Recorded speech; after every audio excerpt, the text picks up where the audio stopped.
Games like Halo don't really exist anymore. Big enemies, tight hallways, small tactical arena sandboxes, and huge spectacle, all combined to create a linear campaign built around a single perfectly executed gameplay mechanic: smooth and refined gunplay. When Halo introduced itself to our screens at the launch of the Xbox in 2001, the first-person shooter was a completely different beast to the one we know today. The genre's two most recent revolutionary titles, released 3 and 6 years prior, in GoldenEye 007 on the Nintendo 64 and Half-Life on PC. There was no Battlefield, no Call of Duty, and certainly no Fortnite. Halo invented the foundational pieces that make the first-person shooter feel good on a console. Its aim-assisted dual-stick controls, 2-weapon limit, designated melee and grenade buttons, and regenerative shield mechanic have all endured for a quarter of a century. To say Halo redefined the first-person shooter is certainly not hyperbolic.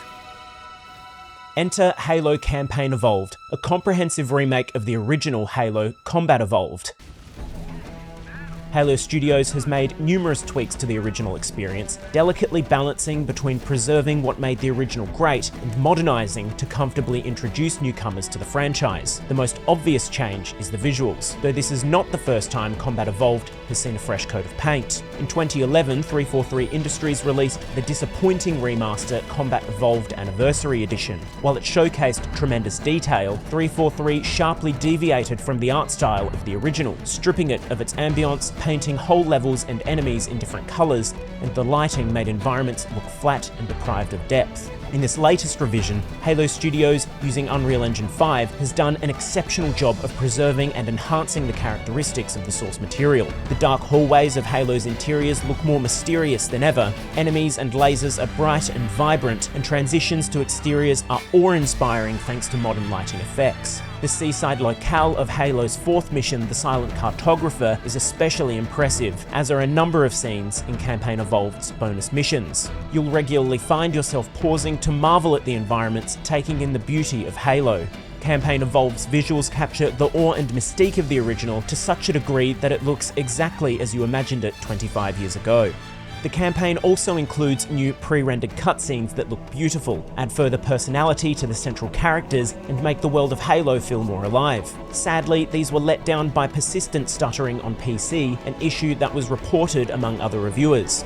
The game's audio has also been overhauled. Weapons have been given a new lease of life, with many being treated to new sound design, while the game's iconic soundtrack has been remastered and sounds better than ever.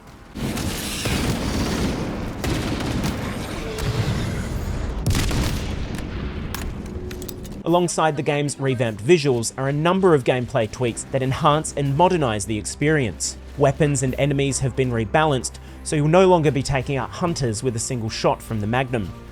Several weapons from Halo's sequels have been introduced, including the SMG, Energy Sword, and Sentinel Beam, as has the ability to hijack vehicles. Some small level design changes have also been implemented across the board, though most noticeably in interior arenas. Many of these were indiscernible in the original, and are now more varied. Other changes have a middling impact. The HUD now includes waypoints for mission objectives, which can be helpful in Halo's sometimes repetitive environments, though at times it annoyingly marks enemies in the middle of a firefight when they're tied to a mission objective, causing unnecessary clutter. The HUD also now includes markers for equipable weapons left by enemies, at times introducing, again, a little too much on-screen clutter, particularly when the body count piles up. Thankfully, these HUD elements can be freely customized or removed based on your preferences via the accessibility menu.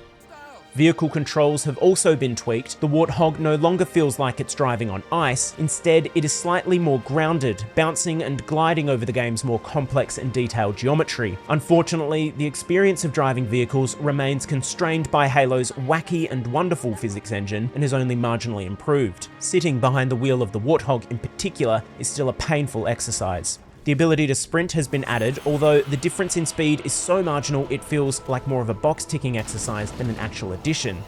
While the majority of the changes and additions bring a net positive impact to Campaign Evolved, one is sure to separate the purists from the rest. Health packs have been removed. Instead of your health being static and only recoverable via pickups, it now regenerates after a period of taking no damage, just like your shields.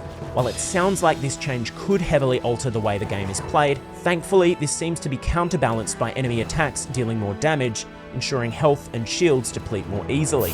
However, due to these changes, it is easy to develop a tendency to enter fights with reckless abandon. You know you can simply pull back behind a corner or rush to the other side of a room and wait a few moments for your health to fully restore. In the original, your shield and health felt truly independent of each other. The shield was exactly what it was, a shield. Anytime it depleted, you instinctively retreated, knowing a lack of health would impact how you'd approach the next firefight. You'd find yourself routinely checking your health bar before taking on a wave of enemies and adjusting your playstyle based on how much or little health you had to spare. You weren't focused on taking on the next wave of enemies, you were focused on survival. Here, the diversity between aggressive and defensive playstyles is less pronounced, although fights do generally feel more difficult. To some, this will be welcome, to others, it will taint the gameplay experience. Alongside the raft of tweaks made to the original, Campaign Evolved also introduces a number of new additions. The largest of these is its new prequel campaign. It includes 3 missions that follow Master Chief and Sergeant Johnson on a smash and grab assignment to infiltrate a Covenant vessel. You'll immediately be up against a range of the game's more difficult opponents in a few arena-style missions, and given all the tools you could wish for to wreak havoc against them. Teaming up with Sergeant Johnson is a blast, and he and his trusty sniper rifle combine to make him a satisfying NPC companion. Though one frustrating moment saw another mission-critical companion die by an energy sword, only to revive again immediately. Without spoiling anything about the new missions, the moment felt thematically off and killed the immersion. The campaign as a whole is a nice addition and certainly fun, however it reels off like a greatest hits compilation of the game's biggest and baddest enemies and weapons, and it doesn't quite hit the heights of the original campaign. Though if you thought this reflected poorly on Halo Studios' talent as some kind of video game DJ mixing the genre's best features, you'd be sorely mistaken, as their other main addition, the Campaign Remix mode, serves up some of the most fun you'll likely ever have playing a video game. Campaign Remix allows you to play through both the prequel and original campaigns with randomized enemy types and weapon spawns, and up to 42 modifiers of your choosing. The range of modifiers on offer relies on the player finding any of 3 hidden skulls located in each level. When unlocked, players have access to a number of classic Halo skulls, including Birthday Party and Mythic, and a range of new skulls. These include some for purists, disabling sprint and restoring the original 60-clip assault rifle, while others substantially change the experience, including one that unlocks the ability to play in a surprisingly polished and refreshing third-person perspective. It's disappointing that a skull restoring health packs wasn't included, especially when there are others to help preserve the original experience. In Campaign Remix, rather than your playthrough being dominated by grunts, you'll instead find yourself battling hordes of elites, hunters, and the Flood from the outset. This not only increases the difficulty and mayhem, it also forces you to play Halo in a very different way. You'll frequently find yourself running out of ammo and being forced to swap weapons with a fresh corpse. This further diversifies your gameplay and ensures you don't rely on a single weapon combination. Following the completion of the standard campaign mode, these skulls can also be used in the regular campaign. Fancy a third-person run? Overall, Campaign Evolved's additions align with the spirit of the original and allow hardcore fans to embrace the world again with a renewed and enhanced challenge. Thankfully, this can all be enjoyed with friends thanks to the return of co-op. Players can experience the campaign in 2-player split screen on console, or in 4-player online co-op with cross-play and cross-progression on Xbox Series X and S, PC and PlayStation 5. The multiplayer experience unfortunately does end there, and while a lack of further online modes doesn't detract from the overall package, it is called Campaign Evolved after all, it does feel like a missed opportunity when the game feels this good. Halo remains a bastion of video game history. The games that get the simplest things right are often the best, and Halo's revolutionary gunplay means it is just as much of a blast as it was 25 years ago. Simply put, Halo Campaign Evolved is the definitive way to play Halo, and is the most fun I've had with a controller in my hands this year. After spending 20 hours with the game, I cannot wait to take on Halo again with a group of friends, just like we used to.